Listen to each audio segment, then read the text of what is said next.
Welcome back to the Neutral Zone. Today we're going to be covering Ole Miss in the 2024 College Football Preview Series. As always, if you're new to the channel, please like, comment, subscribe, hit that notification bell so you don't miss a single upload.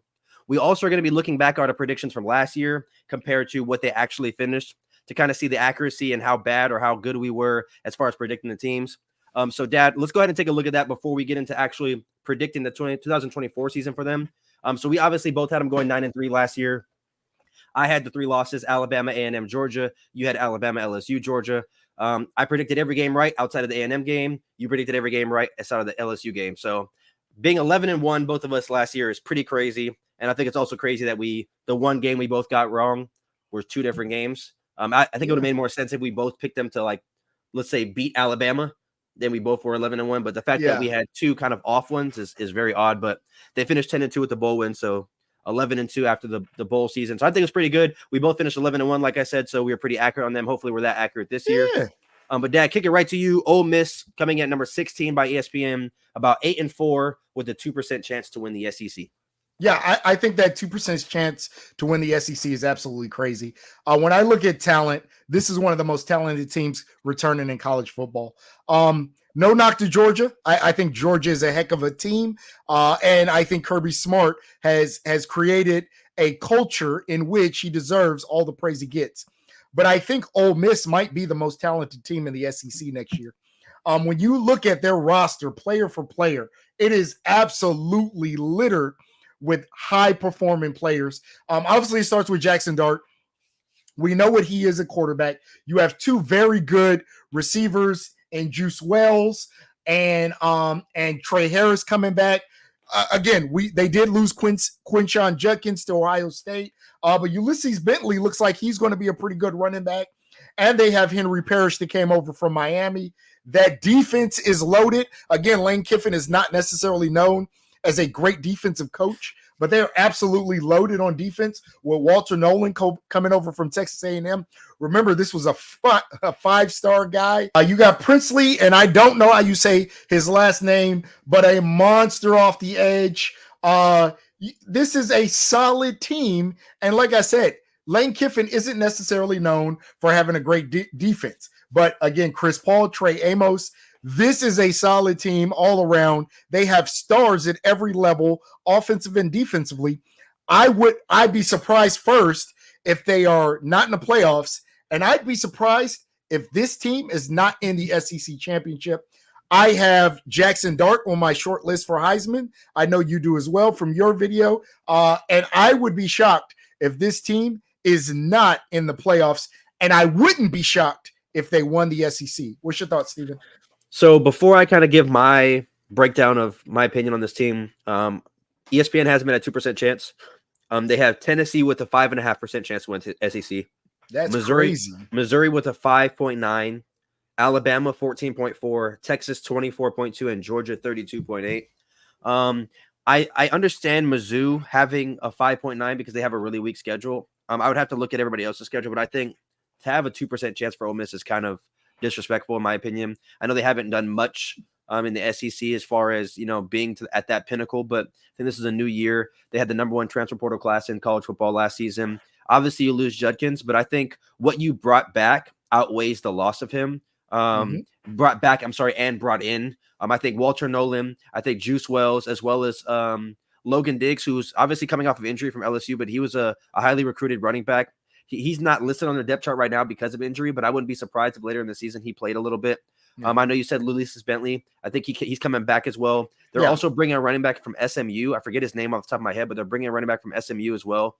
So there's going to be some good things to look towards for this team. Like I said in my Heisman video, I do think Jackson Dart has a chance to win the Heisman.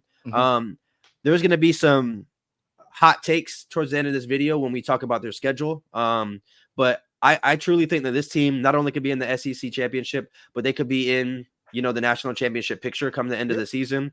I would be more surprised, like you said, if they were not in the playoffs than I would be if they are. Yeah. In my opinion, they are the 3rd best team in the SEC right now behind Georgia and Texas. But I think it's very close. A lot of people don't give Ole Miss the credit because the notoriety and the brand of other teams like Georgia, Alabama, and Texas is just a little bit more strong than what an Ole Miss is, I think.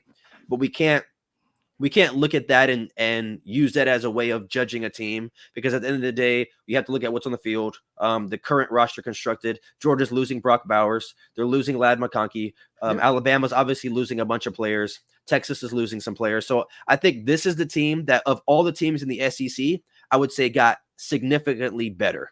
You obviously lost some players in Texas. LSU lost the Heisman winner. Alabama lost portal players. They lost the best coach in college football history. Mm-hmm. I think Georgia lost the best tight end that we've seen, in the last damn near decade in college football. So there's a lot of players on other teams that they lost. Now, albeit Quinshon Judkins is, in my opinion, the best running back in college football, and they lost him to Ohio State. But I still think what they brought in is so much better than everybody else that this team is going to take a step forward. Yeah, I think you mentioned it. They probably have more depth in that running back room than they had last year. Quinshon was the bell cow, but Bentley went for 500 yards, 5.7 yards per carry. So it's not like you give him more carries. He only had 95 carries. Quinshon had over 250 carries. So you give him those carries, he's probably putting up similar numbers. I mean, that's just so now we'll see. And I think they have more depth in that running back room. You mentioned Logan Diggs as well. So you add Logan Diggs and Henry Parrish with Bentley, I think you have a more well-rounded running back room. Yes, and also I do want to say I think Ole Miss's defense was a point of emphasis being bad last year. I think the defense is going to be significantly better. Obviously, you have Walter Nolan, former #1 overall recruit. Obviously, you bring over Princely from Florida. Trey Amos is obviously a 4 or 5-star guy out of Alabama. Chris Paul Jr. was a linebacker from Arkansas who I think is going to make an immediate impact. You bring back both of your safeties who were, if I'm not mistaken, leading interceptions or leading tackles on this team last year. I think Caden Prieskorn, however you say his name, is one of the better tight ends in college football this year. So I just think overall the team's going to be really good. I think they could do better recruiting, but I think right now they're in a win-now window with Jackson Dart, as well as all these guys coming over from A&M and these other SEC schools. So I do think this team's going to be really good. But without further ado, we're going to get right into the scheduling of things. I'm going to break mine down first.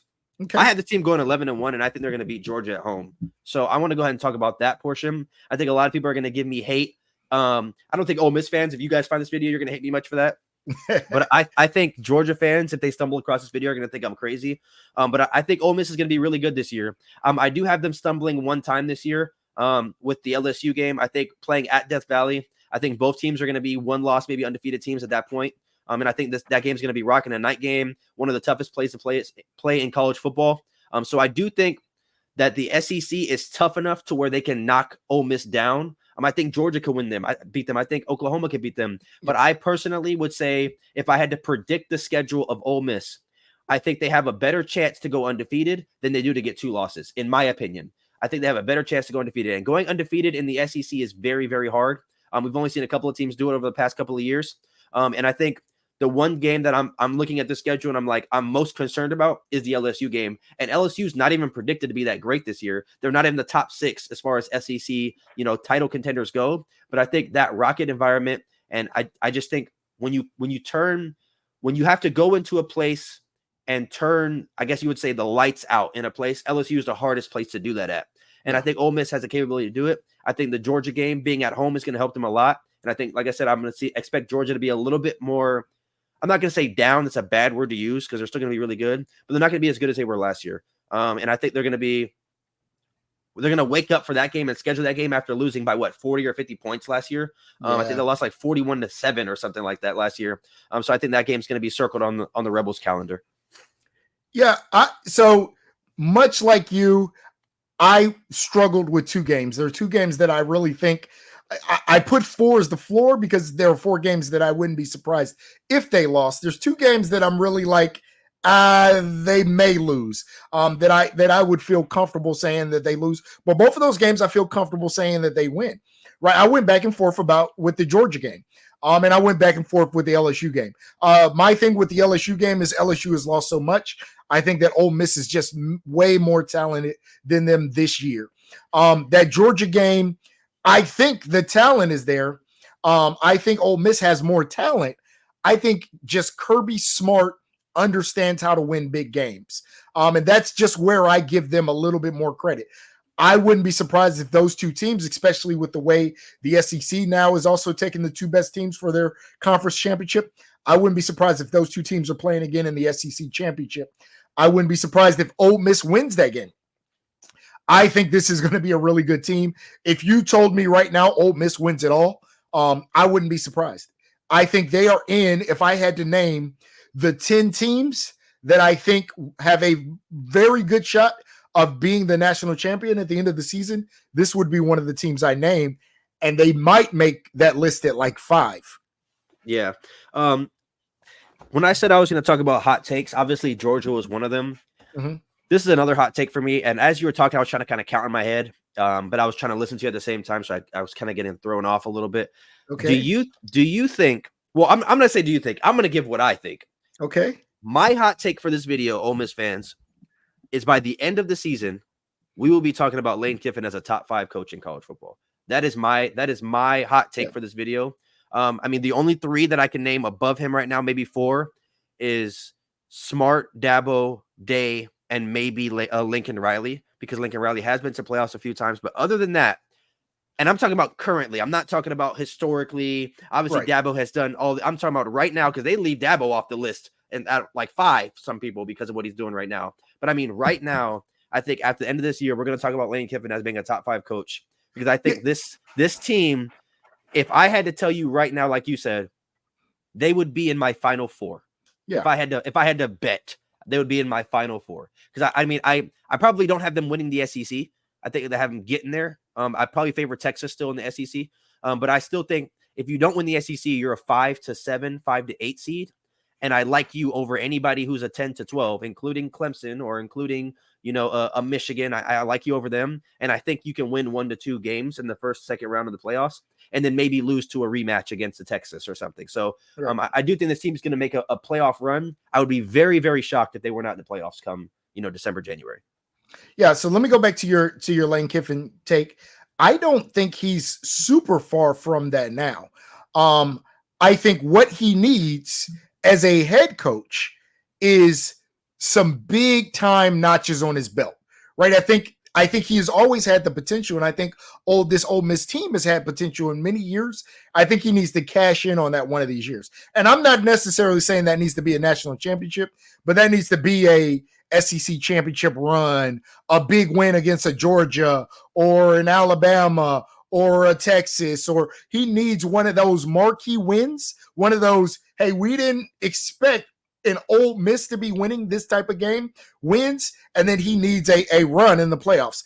I think with those, he is easily listed as a top 5 coach. That doesn't shock me at all, because I think he has top 5 coach potential. I think he just needs to cash in on it.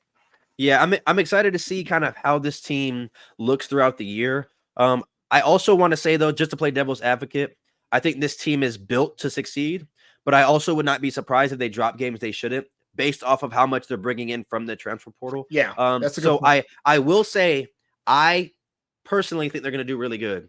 But if you told me at the end of the year this team is 8-4, 9-3, I don't think everybody in the country would be like shocked, like this is crazy. Because I know people who think this team is realistically going to go 8-4, 9-3, which I don't agree with.